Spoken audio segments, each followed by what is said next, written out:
Hi, this is Stan Buford in the Talk Pod. As you can see, my little corner of the Talk Pod is called Thinking Without Borders. Lately, that's all I've seen in the newspapers. Borders, borders, and more borders, all in the news. New and old issues with the former Soviet Union.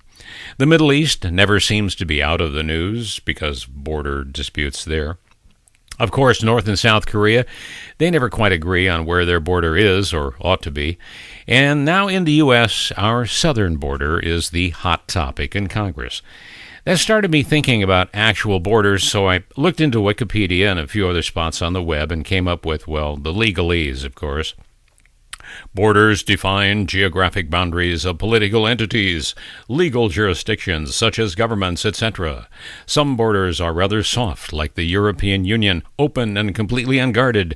Other borders are controlled and may be crossed only at designated border checkpoints. Yeah, fine, but that was what the dictionary said.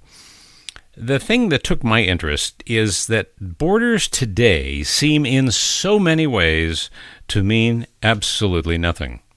Well, on the light side, birds don't care, fish don't care, the weather doesn't care, and earthquakes don't care, and then again, they never have. But people care. Borders were originally formed to separate people.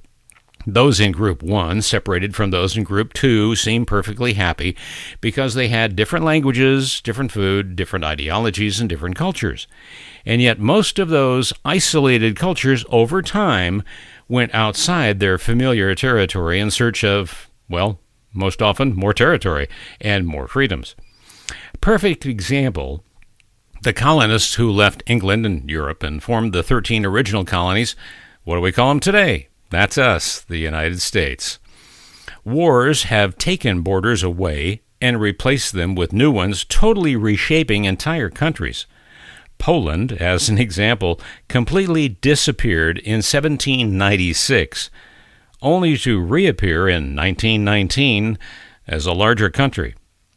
Much of the African continent had borders created not to unify people, but to keep them separate so they would not unify and fight the earlier colonists.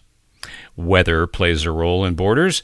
New Orleans is getting bigger all the time, well, inch by inch. Hawaii is getting bigger with new undersea volcanic activity. And yet, global warming is beginning to reclaim some lands around our oceans and bays with the rising tide table. So what she gives, she takes away. Increasingly in today's world, there's an influence never dreamt of by earlier cultures. Electronics, the web, cell phones, smartphones, Facebook, Twitter, all of those things have influenced world political activity. A majority of that electronic activity does not recognize borders. So as we look at today's world and the issues that seemingly have to do with borders, we really need to ask ourselves, what is the real issue? In my book, it's change. One of the 5 absolutes of human existence. The 5 are food, common around the world, you have to eat. Music doesn't always sound the same, but it's there around the world. Mathematics, 2 and 2, as far as I know, equals 4 around the world. Chemistry, the formulas, once established, they become standard. And the 5th, attitudinal change. Think about it. Sometimes we need to think without borders. And if you want to tell us what you think, you can at facebook.com/thetalkpod or a tweet at the Talkpod. I'm Stan Buford in the Talkpod.